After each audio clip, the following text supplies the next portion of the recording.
Warning, the views and beliefs in the following program does not reflect the views of Boom Broadcasting. We give full creative control to our creators and do not believe in cancel coach. Ladies and gentlemen, this is the Daycap. Viewer discretion is advised. Live from the MOWM studio, Boom Broadcasting presents the Nightcap.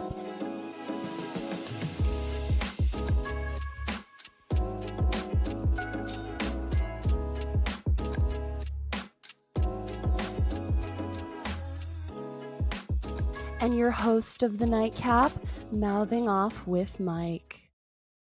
Ladies and gentlemen, welcome to the not Nightcap. Today, ladies and gentlemen, it is still early in the afternoon for me on the West Coast, and it's just hitting and creeping into that evening time for the East Coast and the rest of the time zones here. So today is the very first version of the Daycap, hosted by yours truly, mouthing off with Mike. Yes, it's me.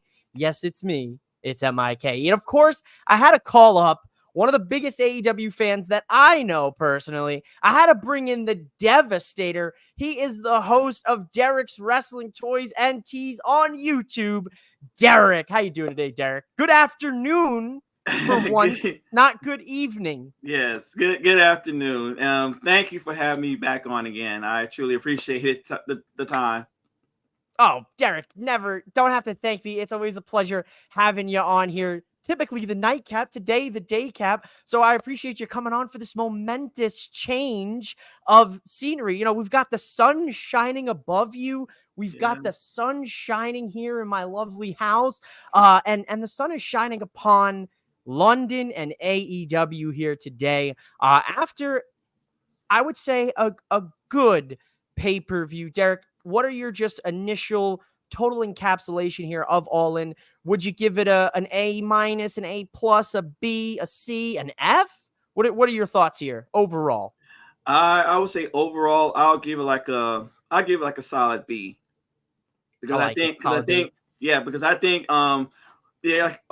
like we talked offline and you mentioned that some matches is kind of murky. But for the whole scope of the All In, I think it was a good, solid show. Okay, I like it. Yeah, I agree. I think overall good show. There definitely are some things that I have gripes with, and we'll get into it here. Let's say some love to the comments. Alan, welcome into the Daycap. Yes, more like the Daycap. Four Sides of the Ring here. What's going on, my good brothers? I believe, if I'm correctly, Four Sides of the Ring will be live in just a couple hours with their All In kind of recap show. So make sure you go check it out after we're done here with the Daycap. I guess they'll be your Nightcap here tonight. Shout out to Liz Daycap. Yes, indeed. Only complaint here was the order of the matches. From a pacing perspective, it could have been improved. Booking like a mark. I'm so happy you brought that up because my biggest gripe with this entire pay-per-view was the card placement and the order of the matches. So let's get into that here. But first, we do have to send some love to a return that we saw on the pre-show. Now, Derek, I'm going to be real with you, man. I'm not happy about her returning on the pre-show because we've been waiting and waiting for about a year to see Jamie Hayter return to AEW, but it took place on the pre-show after she confronts Saraya because Saraya's like, well, this is my city and I'm not even on the card. Well, Saraya, unfortunately, it just wasn't going to happen this year. So good to see Jamie Hayter. Derek, what do you want first for Jamie Hayter? Do you want her to have a feud with Saraya, or do you want to see her go after some gold? I would say just start off with Saraya first and let her build up to get some gold, because I think this is a great timing for Jamie Hayter to come back, especially in the time like All In. Like you said before, the placement of how she got in wasn't a great time to put her back. I would rather have her to come back doing the Mercedes versus DMD matchup. That would make more sense. But other than that, I mean, glad to see Jamie Hayter back on AEW, and she is looking incredible. Yeah, man. Yeah. I listen. I don't know if the commenters or the viewers know about a little pop star darling by the name of Chappell Roan. She was giving me some Chappell Roan vibes today with the red hair. You know, sometimes you just need a WrestleNomenon. You know what I'm saying? Yeah. Shout out to you guys here. We got Wayne in the building. He's sneaking on. He's watching the Daycap while his wife's getting ready for the grocery store. Oh. Listen, you gotta keep it on the DL. You know, I don't want you to get in trouble with the missus. Good morning Pacific time and good afternoon Eastern time. Sean, it's a little past the morning for me. It's 2:00 here in the afternoon. So definitely waking up at 9 a.m. today for All in London definitely was a little struggle, but it's getting me ready for football season because the early morning games start pretty early on the West Coast. But let's get into it here, ladies and gentlemen. We're not going to talk about the buy-in, the 0 hour, just because I didn't watch all of it. Like I said, I was waking up late today. It was sleeping. I don't blame you. I don't blame you. But I did see Jamie return, so I was happy to at least catch that. Def some strange timing decisions today from Tony. Hater on 0 hour when Tony and Mariah's second match. Come on, Tony Wild. Oh, Wayne, I hope you're here for when you hear I hope you hear my thoughts on that second match of the card. But let's get started here. First match, Derek, was the AEW Trios Championship London ladder match, which saw the teams of the Bang Bang Gang, the current Trios champs, the Patriarchy. We saw the impromptu team of Pac, Claudio, and Wheeler Yuta. And we saw, oh man, I'm forgetting that fourth team. Who's the fourth? The 14th is crap. I just thought about it too. I forgot about it too. No, it's just stuck in my head. Oh no. No. We say House of Black. Wow, it's been a long day here. Huh? Okay, House of Black. There it is. House of Black. House of Black. Yeah. House of Black. How can I forget House of Black? Yeah, I mean, oh my goodness, man. It's been a long show. It's been a long show. That's all right. It wasn't a marathon tonight though. It was only 4 hours. Gosh, yes. Which was nice. So Trios 4-way London ladder match. Thoughts on the match itself, Derek? Did you have anything that stuck out to you, or was it just the standard ladder match for you? Wow, I figured it was a standard ladder match, but I think it has some really cool spots going along throughout the match. And I cannot believe that Claudio and Pac are teaming up together and gelling the way they did, because we know what happened. They kind of had like a little quarrel, if you remember, at Blood and Guts I think it was a year ago. So I'm surprised that they really gelling for that match. So that was a really good thing. Yeah, I agree. Claudio, Pac, Wheeler Yuta are the new Trios champions, like Derek said. Definitely did not see this one coming. I thought the Patriarchy were going to retain. That was my pick for my predictions. So I was already starting off strong here, down one. But I'm intrigued to see what they do with Pac now. Is Pac going to get recruited into the Blackpool Combat Club? And now, do you think that this kind of puts the rumors that we've been hearing about the Lucha Brothers maybe not signing with AEW? You think that kind of puts things kind of clear and cut, that it looks like Death Triangle might be finished?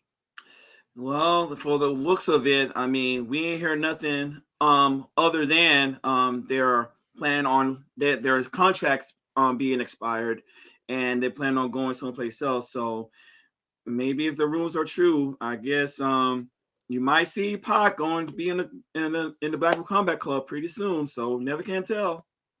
Never can tell. And Pac does have a international championship, which was kind of taken from him with the whole MJF Ospreay American Championship match that took place. Now he's still in line to get that title opportunity at All Out. So there's a potential Pac and Will Ospreay are going to have themselves a banger, and he's a current Trios champion. So there's a potential he becomes a double champ. I highly doubt it. And this will be if things go well, if Pac beats Will Ospreay, this will be the second time he became double champion. This is true. He was cooking, man. Yeah, I need to see the old Pac back, and hopefully tonight with the Trios Championship around his waist, that's the start of it. Any word on why Pac team with the BCC? What's Mox's status? That's a great question, Booking Like a Mark. To be honest, I have no clue what's going on with Mox. But I will say from just my reception of this, it looks like Pac is going to be with them for a little bit, clearly, since he's got the Trios Championship. Yeah. Good stuff here. Good opener. I wouldn't change Great. this match Yes. around on the card. This was a good opener. Yes. The second match is where I would start changing things around. The AEW Women's World Championship. Timeless Toni Storm defends her title against the Glamour Mariah May here, Derek. And this was an incredible match. But I've got a few things to get off my chest here on the Daycap. Now, typically, I don't complain. There's been rare cases I've complained when it comes to pro wrestling. But I'm going to complain today, Derek. So just bear with me, all right? Play along. I'm with you. As for the people, I promise this will go quick. Why in the world are you having one of the greatest, if not greatest, women's rivalries in AEW's history go number 2 on your biggest show of the year? Now, that's number 1. Number 2, why is it getting 15 minutes only? Now, to kind of counter and play devil's advocate for myself, Derek, it was a great 15 minutes of professional wrestling. They told a fantastic story here. But 15 minutes for a feud that's been going on for about a year? I'm not happy about it. And being number 2, this is the rightful co-main event. Absolutely. I agree. I surely agree. Especially for 15 minutes. It's so compressed, and it's not fair to them to how the storyline is going. And at least go for close to like a 25, near the 30-minute mark. So I figured that it would be like a great ending to a blood feud like this, because you're in the biggest show, and it's in Mariah May's home turf, and of course the crowd loves Toni. I mean, you can't go wrong with that. Yeah, that's we talked about that on the Nightcap, a few weeks ago when we're talking Dynamite, where we're like, oh, this match easily co-main event because obviously Swerve and Danielson, right? Easily go in 20-25, maybe 30 minutes, and we don't do any of that. We and here's the crazy stat for you, Derek. I actually tweeted it. I didn't want to get too into the clock watching when it comes to like shows, because like that just takes away from it. But I had to do it. 15 minutes for Toni and Mariah, 17 minutes for Mercedes and Britt later on in the show. Combined 32, 33 minutes here, if you add the seconds or whatever, of women's wrestling on a 4-hour card. Yeah. Wow. Listen, I can make the same argument for some of the WWE stuff too. I'm not nitpicking AEW if you're a big AEW fan, to the viewers, but I'm saying this is your biggest show. These are 2 of your biggest women's rivalries, one in particular with Toni and the Glamour Mariah May, and you give them 15 minutes match 2. But honestly, Derek, the people will remember this match. Yes. Easily. Absolutely. It was one of the best matches on the card. And we did see Mariah May finally go from understudy to leading lady as she defeated Timeless Toni Storm. Now, Derek, you were on the Nightcap a few weeks ago when we played the game of what does this picture tell you? So, Derek, what does this picture tell you tonight? Now, we talked about this in the Nightcap too, and I mentioned that the way the storyline and how everything is going, and you asked me if Mariah May has a shot to had a chance to win the championship. I indeed said yes, that she has a shot to win the championship, and sure enough, she won it. So I don't know. It's just one of those things, man. It's just one of those. If you have that kind of I don't know if it's like a wrestling kind of intuition thing or something like that. But if the storyline kind of goes along with the outlook and how the match is going and the home base of Mariah May, I mean, it just makes perfect sense. They're going to give it to Mariah. Yeah, absolutely. I mean, they built her up this point, right? It's been a year-long build to make Mariah May a reasonable challenger for Toni Storm, because she's went through every other woman in that division outside of, a handful because of injury or TBS title picture. Booking like a mark. Mariah May is the perfect woman. In parentheses, it's okay. Alexis approved this endorsement. He's not sleeping in the doghouse tonight, folks. But Tony and Mariah needed more time for this show. No, they needed 100%. I would, if you wouldn't have heard me crash out like this today on the Daycap had they had given them 20 minutes, 25 minutes. That Absolutely. happens 5 more minutes. I'm not sitting here whining and complaining about wrestling, whining about the grabs. 100%. They needed more time. Maybe this isn't over, but I can tell you right now, character progression for Timeless Tony Storm is going to be incredible because now she's going to really spiral out of control, Derek. Yes. I can't wait to see what she gets into the next couple weeks on Dynamite. Yeah, you think she is doing some spiral enough as is right now? She's just scratching the surface. she's just scratching the surface of the craziness that she's going to be able to convey on screen. Like I said, man, I'll say it 1,001 times. Giving them more time, should have co-main evented or at least been in the spot that DMD and CEO were in. At the end of the day, we'll get into it in due time. The next match, I'm not spending too much time on this, Derek. FTW Championship match, Hook versus Chris Jericho. For me, the highlight of the night was watching Chris Jericho get hit with cricket balls and choked out with a cricket bat, and then Taz lay on the Taz mission on Brian Keith. Yes. Other than that, Hook is now a 3-time TNT champion. Derek, I'm going to pose the question for you. What the hell does Hook need to do to get out of the FTW Championship picture? I don't know. This is kind of a loaded question because if you think of the FTW, of course, Taz, his father, he held the belt. So, I mean, it's a generational thing for him. So it's kind of like this is his baby.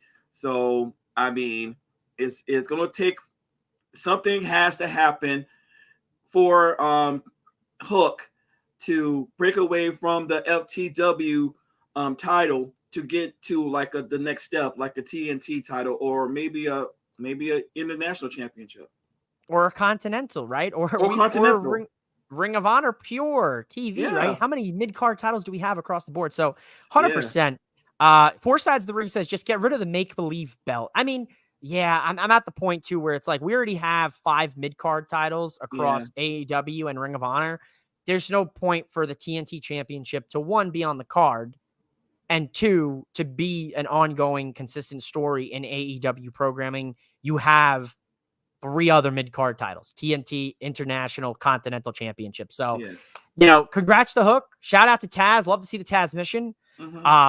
Other than that, that's it, really, for this. Pretty much, triple threat AEW Tag Team Championship match. The Acclaimed versus FTR versus the Young Bucks dressed up as the Beatles from Sgt. Pepper's. So everything with the vibes were here. The match for me, Derek, and they're going to think I hate AEW, but this underwhelmed me a little bit. Very underwhelming. Like there was awkward bits in this match where I was like, maybe we shouldn't have went in this direction. What do you feel about this? Did you enjoy this or are you kind of like, eh? I would say last year with the Bucks and FTR was a better match than this one, because I really feel that this is, like you said, is like total awkwardness in some areas.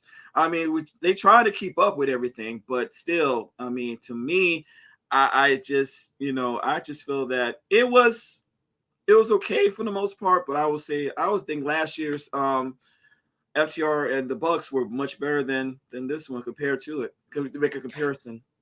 Yeah, I agree. Last year's tag match definitely clears this year's. I did like, Max Caster kind of doing the EVP trigger with the, one of the Bucks, and then he hits the Shatter Machine with the FTR boys. So I thought that there was some good wrestling, there were some good moves, there were some good spots.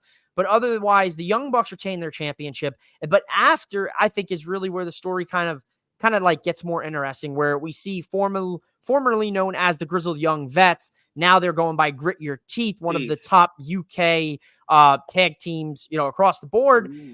They kind of face off and attack FTR. So it looks like they're next in line for the tag titles. Maybe. I mean, they just started coming in, so I know they got to do a lot of work to get to the Young Bucks. But I think I could see the Grit Your Teeth against FTR. Now that would be a classic matchup. to me. It'll be a mad classic for sure. Yeah, I think so. You also could have done them. You could have done the Young Bucks versus Grit Your Teeth versus FTR. Yeah. You know what I'm saying? Like you could have thrown them in on the London card. Maybe they were like, we hit our London, we hit our UK performer cap, for the show. But very interesting. Young Bucks retain the titles and they continue this tag team title run as the EVP. So we'll see what happens when it comes to Grit Your Teeth and the Young Bucks. But yeah, not a match for me where I was like, woo. No, it doesn't grab you. It doesn't grab you by the shirt tails and just like that. It didn't pull me in. It didn't suck me in. You know what I mean? Much like, the rivalry with Timeless Tony and stuff like that had me encapsulated. Right. But what I did say was a really big bright spot and one of the best creations in AEW is the Casino Gauntlet match. This match was fantastic. Yes. Until the ending. Now, Derek, we've seen the rumors, we've seen the speculation, we've seen the dirt sheets, we've seen it all. It is finally official. Ricochet is All Elite. Now, I said Ricochet was going to win this match. He doesn't. Did the winner shock you today? It did shock me a whole lot because I didn't see that coming for a second. I never thought that this would happen. Never. No. Never. I did not see Christian losing the Trios Championships in the opening match to enter this match with the help of Luchasaurus to become the winner. And now he has a guaranteed championship opportunity anytime, any place he wants. As Tony Khan announced here today that this match, basically they're running it like Money in the Bank, where you can cash his contract in whenever you want. And to be honest, Derek, Christian, kind of an interesting choice, but a good choice because he's done great work.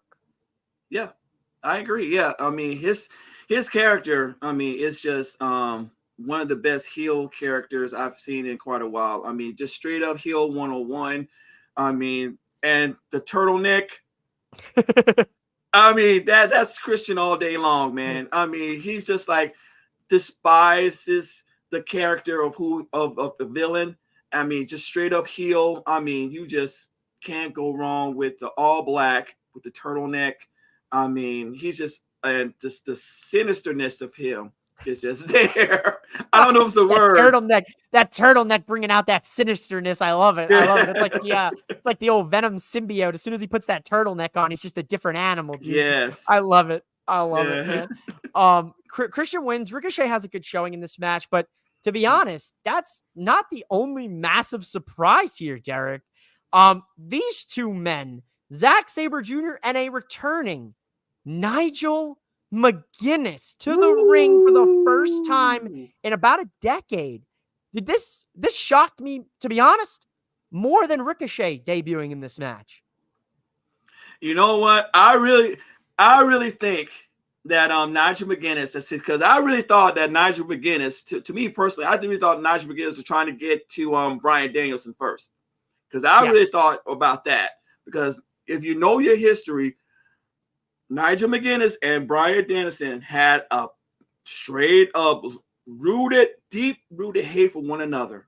I mean, just straight up hate.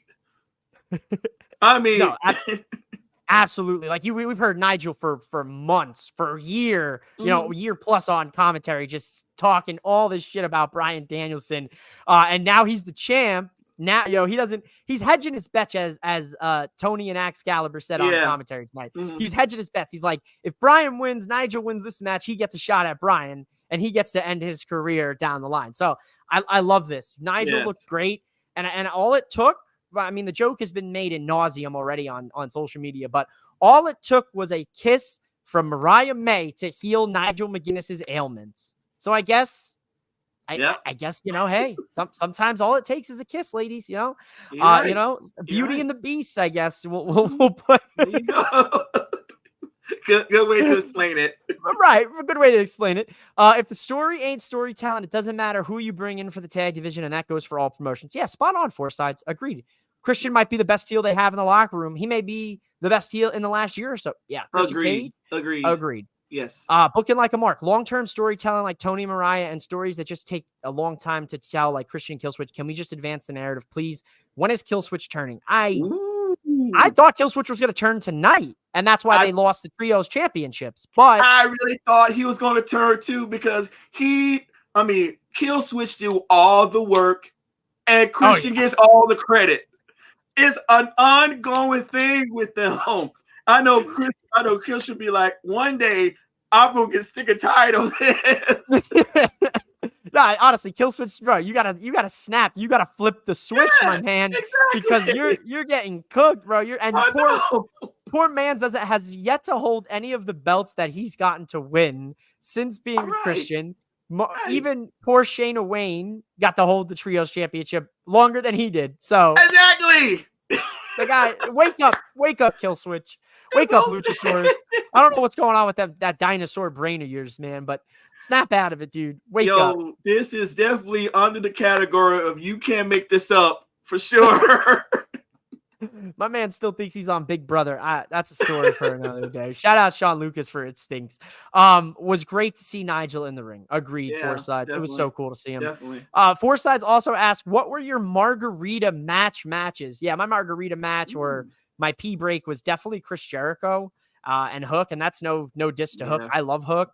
But yeah, I as soon as I saw that, I was like, time to go get a drink, time to go to the bathroom, much like half of the Wembley Stadium crowd did. I saw on Twitter today. If there was a time for Killswitch to turn it, it would be when Christian Cash is in that contract. That's a good point for it. I don't hate that idea at all. Casino Gauntlet match, definitely 2 thumbs up here from me. Great good concept. Keep doing it. Yes, very good stuff. Definitely. Now, everybody get up for the Pledge of Allegiance, and that is for the American champion, MJF, coming out here to take on the aerial assassin, Will Ospreay. And, dude, Will Ospreay got the Ezio narration from Assassin's Creed, the full Assassin's Creed entrance. That was so cool. It was so cool, dude. Yes. But MJF came down looking like Uncle Sam or Yankee Doodle Dandy, whatever you wanna go with. He always stuck a feather in his cap and called it macaroni, I guess, here today in London. MJF, ultimate heel work here in London, just wearing as much American gear as he possibly could. It's reminiscent of Rocky IV when Apollo Creed was about to fight Drago before his demise. Yeah, very Creed much. He should have listened. He should have never took on the Russian, man. I know. I was heartbroken watching that as a kid. Yeah, man. It still hurts. It still hurts, man. I know. We had he should have thrown the towel. He should have thrown the towel. He should have thrown the towel. Should have thrown in the towel. Should have thrown in the towel, man. We would have still had Creed for Rocky 5 and 6, man. Should have thrown in the towel. Yeah, man. But speaking of throwing in the towel, man, these guys went out there. They gave it their all, Derek. This was an incredible match here. Following up after their 58-minute match on Dynamite, a couple months ago, they went out there. They won a solid 25. They didn't overdo it. I liked what I saw from both men. And the reason why Will Ospreay is now the new international champion 2-time is because of the return of Danny G. Daniel Garcia cost MJF the match. And I told everybody this on the Nightcap a couple weeks ago. I said I would not be shocked if Danny G comes back in London. And I forgot who was with me. And maybe it was someone from Four Sides. Maybe it was you. I remember someone calling me crazy for even suggesting that. But Daniel Garcia is back, and he is about to go on a hell of a feud with MJF. And Will Ospreay's got a date with Pac here, Derek. What did you like about this match here tonight? Oh, man, this is like a great continuation of the 49 minute match. Great continuation of it. And I also got to say this. When I'm not, like I said, I'm like you. I was not surprised when Danny Garcia came back, because he kept his receipt for MJF and he paid off for it. So I'm glad that Daniel Garcia came back and did his thing.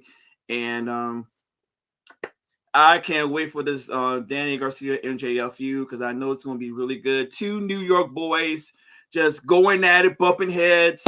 It's going to be a good one. And for the opposite side, Will Ospreay versus Pac. I already know it's going to be another match of the year candidate for sure, hands down. Absolutely, man. Spot on. Match of the year candidate coming up. Great feud down the pipeline for MJF and Daniel Garcia. Hopefully getting Daniel Garcia to that next level, you know, as a baby face, because you've got one of the best heels in the game with MJF, and he continues to elevate his game. Shout out to Will Ospreay. Shout out to the Assassin's Creed entrance. Man, this was a good one. I enjoyed this match tonight. Yeah. Definitely. All the WWE marks thought TG was going to the E. All have with the fifth. Oh boy. No. They got the old, they're just listen, waiting. I honestly wait. I wasn't sure. I wasn't sure about Daniel Garcia. I'm happy Daniel Garcia stayed in AEW. I think he'll definitely be able to shine more in AEW than I think he would in like an NXT or a WWE, at least for the current moment. Especially when you got MJF, you know, as your adversary. Yes. It writes itself here. Absolutely. Here's one, Derek. I don't know if the people are going to like me say this, but the TBS Championship match, the DMD versus the CEO, the 3-letter acronym marquee money match, TBS, DMD, CEO. You had TAZ on commentary, Taz. This underwhelmed me big time, man. Big time. Yeah, I mean, I really think it was going to be that good because of the build of the match, and I kind of say this is just it's like a dud, you know. It is.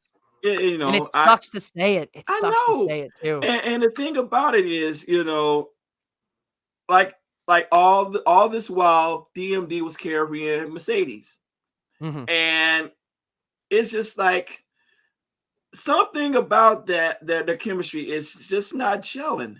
I don't know what it is. I mean, they're good. They're good. The promos, Dynamite, this past Wednesday was the best promo exchange that I've seen between them two. But it seems like the chemistry, the in-ring, it's kind of like they're forced. It's like they're forced it. It's like putting a piece of a puzzle that doesn't fit. That spit. That's a sentence right there, Derek. It's like putting two pieces of the puzzle that don't fit together. You're 100% right. We talked about this many a times, right? We said like the promo work, there was a bit where Britt was carrying the promo work. Then there was a point where Mercedes was carrying the promo work. And then today, you know, it felt like Mercedes was trying to carry the in-ring work, but like Britt and her just couldn't like click. Like you said, the puzzle piece was not fitting and they kept trying to like force it, you know, and unfortunately it's sad because like this had a lot of hype around it. I was excited for this. You know, I was hyped up. I was like, these are the two biggest women's wrestlers, you know, that you've got in the company, outside of like, you know, Timeless Tony and Mariah, you know, outside of like Chris and Willow. Like, this is great. Like, they're getting that spot on the card. Like, this is about to go crazy. Yeah. And then it just fell flat. And you could tell the crowd was trying to will them through it. Even the crowd at points was kind of like checked out. Mercedes did get a cool little entrance, you know, inspired by the London, the Queen. She had her dogs, the corgis with her. Yeah. It was a cool little entrance. You know, the gear was fire, but the in-ring work itself left me wanting more. And it goes back into the card placement. If you switch this match with Timeless Tony and Mariah, I think you're talking a way better flow of matches. Yes. You know what I mean? Agreed, and it's unfortunate to say, I hope the DMD and the CEO, you know, whatever kind of happened, maybe they can run it back in a few months, in a year or so, you know, maybe get some chemistry built between the two of them. But this match for me tonight, tough. You know, congrats though. The CEO does retain the TBS championship. And honestly, like you said earlier, this is where you have Jamie Hayter come back. Yes, exactly. This is a point when you have Jamie Hayter come back and she will go up against Camille. Yes. There you go. Yes. See, there you go. Yeah. That's a great one. You put Jamie versus Camille. She beats Camille. She gets a shot at Mercedes, at maybe not All Out, but like the next one, like Revolution or something. Yeah, something like that down the Yeah. stretch. Yeah, let's get us Tony Khan. Call us up. Call us up. We can fix that. We can fix that women's division. We might be able to cook something up for you. Also, another match placement that confused me here, Derek. Okay. The TNT Championship coffin match was the co-main event of the show. Wow. And it felt rushed. And it felt like the timing, like it felt like I blinked and the match was over. That's how I felt. And they did, they won a solid like 15, 20, but like I blinked and the match was over. Yeah. Marcus from Four Sides, you were on the Nightcap when he said it. Mm-hmm. He called the glass coffin. Yeah. We did not get a glass coffin, which thankfully I'm honestly glad we didn't. Yeah. Because had Darby done that running dive against the coffin, he probably would have went through the glass coffin. Yeah, pretty much. They took some gnarly spots in this match. We did get glass. We did get real glass. And we got fuck CM Punk chants. Well, there you go. So this was kind of one of those like, hey, we're going to just car crash. Yeah, and this is all of Jack Perry's doing since last year's All In. And I think that's exactly what Jack Perry wanted. He wanted to have that heel heat, and he embraced it. So I guess it's all that at the end of the day, that's all he wanted. I mean, I think this is the best version of Jack Perry we've seen. Jungle Boy Jack Perry did not do anything for me. I was not a Jurassic Express fan. I'll sing the theme song. Other than that, I was like, I don't. Yeah. That was my feelings on it. Then the whole brawl out thing happened last year, and I was like, okay. Now Jack Perry, a year later, I think he's coming into his own, and he's a piece of shit. You don't want to like him, and that's good character work. I mean, how long did Dirty Dom do it for, right? So right now Dom's kind of changing the tide, but at the end of the day, you don't want to cheer for Jack Perry, and that's good heel work. So credit to him. Shout out though, I wore the right shirt today, Derek. I did wear the right shirt today. Yes. We did see the first time since his retirement match, Sting. Yes. I can't do Tony Schiavone justice. Yes. It's Sting. After they tried to set Darby Allin on fire. Oh man. They just want to kill poor Darby. Someone really want to kill Darby the Elite. I'm telling you. Darby Allin is like a walking Final Destination movie. I've been trying to tell y'all. I'm trying to tell y'all, people. You just can't win with him. You can't do nothing with him. No, dude, he really is, bro. Watch out. Don't drive behind any log trucks on the highway, and don't ride any roller coasters, Darby. Please, I beg of you. Don't do it. But at the same time, I kind of jumped the gun here, Derek. What Darby Allin is an absolute psychopath because he glued thumbtacks to his face. Oh my goodness, bro! What? Like, what goes through this guy's mind, dude? Who knows who's in his mind? That's just it. I mean, I tell you, he's all over. I mean, he just whacked out his mind. I mean, he's just a daredevil. I mean, that's all he is. He's all. It's in his blood, man. That's all I can say. He is an adrenaline addict, adrenaline junkie, whatever you want to call it. We got Four Sides. It's Sting. Yes, indeed. Yeah. Marcus, the founder, called that. He said Sting might show up, and he did.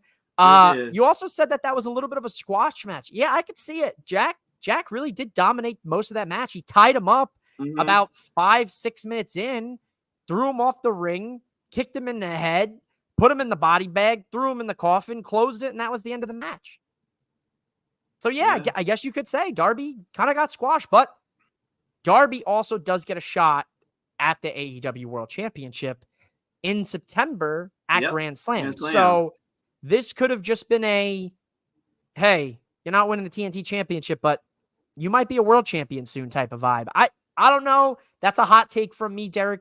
Do you think Darby Allin could be a world champion in AEW? I would probably say he has a good shot to be a champion, but I think Grand Slam is probably going to be sometime, if not Grand Slam, I would say sometime in the next year. I like it. I'll take that. I don't mind that at all. Mhm. Well, ladies and gentlemen, we're flying through all in here today because, we don't want to hold you up. I know I want to get you guys back to your Sunday or a nice early pay-per-view. You still got a Sunday night to enjoy, Yeah. but we are here at the main event of AEW All in London 2024, the AEW World Championship match with the champ Swerve Strickland putting the title against the American Dragon Bryan Danielson's career. And Derek, this match of the night, match of I the agree. year, Agreed. match of history here Yes. tonight. Yes. Tell the people Yes. your thoughts on this whole thing. What a wall to from bell to bell. I would say one of the best matches of the year, match of the year candidate for sure. I mean, both of them just gave their all inside the ring, outside, everywhere. I mean, they just both just let it all out and just do what they do, man. That was awesome. All the way through. What a great match. Absolutely, man. It was very cool to see, Bryan Danielson's family ringside. We haven't seen Brie Bella or Brie Garcia, since, Yeah. WWE and, some of the appearances. She had an interview with Renee today. They were ringside, with his kids. It was a beautiful moment. I love Swerve, man. What a world champion.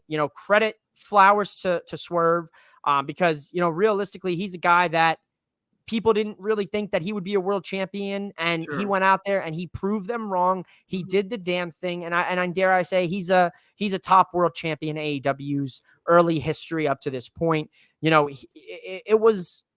the type of guy that you could say the belt didn't make him; he made the belt, and I'll stand on that. He made that belt feel something again. And credit to Swerve, they like you said, they put on a clinic from bell to bell. We did the fake, Bryan Danielson checked his next spot. Bryan Danielson kicked out of, I don't know how many kill shots or last calls. Yeah, last calls. House call, that is. House calls. There it was. I want to say last call. I was kind of confused with Adam Cole's move with NXT before he went to AEW. So it's kind of the same thing. Same thing. And we did see a rapid Hangman Adam Page make an appearance, which ultimately cost Swerve this match. He took his eyes off the prize for that little bit. Bryan was able to hit the big knee, get him in with the label lock, and that was it. The rest was history. Swerve taps out, and for the first time in his AEW career, Bryan Danielson is world champion. Now, Derek, I'm gonna play the game here with you. Okay. What does this picture tell you right now? It's like I would say relief. It is like just redemption all the way for all the hard work that he's been doing, putting in the work since he came into AEW. I mean, just to put his career on the line and to do what he does in that moment. I mean, you can't put this in like a movie. It's just how he has been performing all the way through to get to where he is now as champion. I mean, that is good on him. Great job for Bryan Danielson to finish his match. And I'm about to say, you want to say finish the story. I know. Everybody's got. I can't help it. It's not just a Cody Rhodes thing. Everyone's got a story to tell and finish in wrestling, and this is Bryan Danielson's. He finished his story. He won the big one that many said he couldn't do. Right. And he did it tonight in front of his family, in front of London, singing like I said in my predictions, folks. The crowd singing the final countdown, the confetti, the pyro, the BCC coming out, holding his hands up, him with his family. Look, the Rock and the Mono, whatever, the goosebumps, man. I made the claim, the bold prediction that this would live in wrestling history, live in wrestling infamy for years to come. And I'm here to tell you, ladies and gentlemen, it will, because that's what this is. That's what wrestling is about. Wrestling is about this image right here. A man who's a champion for the first time, in, let's call it, right, 10 years almost. He hasn't held the world championship, right? So he hasn't held world championship gold. He finally does it. He's, like you said, he's in this rejuvenation, this rebirth of his career while he's winding down his career. Yes. Right? So it's like, How long do you think he holds this title for? Wow, that remains to be seen. So I would probably say that he'll probably at this point it's whenever he wants. I'll I put think it this that's way: whenever he wants to hold it. I think that's the best way to put it, dude. I think Brian gets to tell Tony, like, here's how many I'm gonna do, and here's what I'm wrapping it up. And I think that Wrestle Dream pay-per-view, you got to keep an eye on it. Now, Yes, they did announce some massive shows today. All In London is not taking place next year. Will be in Texas Texas. for Yep. All In. Mhm. Y'all In, which will be fun. Y'all, I can't I take like credit that. for that. I like I can't that. take credit for it. I saw somebody else put that out there, and it's stuck in my head ever since. So if you're watching, the creator of that, whoever said that, credit to you. And then we're gonna go to Forbidden Door next year in London this same weekend, Okay. and then we're going to Australia, Yes. For which Grand Slam. for Grand Slam, which is pretty wild. Um, in a 5-year company going on 6-year company, that's incredible to say you've done London twice. You're going to do London a third time. You're going to do Australia. You're doing a big stadium in America, in Texas. Congratulations, AEW. You know, I know there's Yes. a lot of people that want to see their downfall, Derek. And, you know, a lot of those old wrestling minds are very critical about the success and the Tony Khan and this and that. But you can't argue with results like this. You can't argue with it. Yes. And I remember that when the first time that we did our interview together, and you asked me a question about how you think AEW will continue to is it going to be as good as it was back in how it got started? And I say yes. And this is a great example of how AEW is supposed to be, is to get back to the core of how it was back in how it got started. And then you can see the evidence of it right now. Yeah. Spot on, man. I love the call back to one of our Yes. first times chopping it Yes. up, dude. I do Yes, remember man. that. That's a great shout out. I agree with you, man, Absolutely. Derek. What a really good pay-per-view. I'm trying to think of like something like British that I can like we can do like a silly rating for, you know. I'm trying to think of something. Okay. Man. All right. Let's do how many Okay. All right. Go. I know what you're thinking. You might as well go ahead. how many oh no. I'm not all right. I'm gonna take it to a different direction. How many Okay. double-decker buses out of 5 would you give All in London? I'll give it like a 3.5. Ooh, good. I give I'm it three right and a there with half. you. It's I not. give it a It's 3.5. not. Yeah. It's not that. It's not. Blow like get out of my seat, and be like, oh man, this is awesome like that. But it's not bad. So it's way above average, and it's like a solid 3.5. So way above average. So it's very solid. So I think all around solid show. Yeah. Overall, solid show. And I think it really just comes back to what Booking Like a Mark said at the beginning. The only complaint was the order of the matches. Yes. I think that if you reorder this card, definitely putting Tony and Mariah towards the end of it, I think maybe you've got, a little bit more of a better pace show. Otherwise, good show, good advancement. A lot of the storylines that they're trying to tell, and a good watch here on a Sunday morning, afternoon, depending upon where you're located in the world, in the U.S., maybe outside of the U.S. I don't know how far we're going here. But I want to thank my guest here today, Derek, the Devastator, host of Derek's Wrestling Toys and Tees.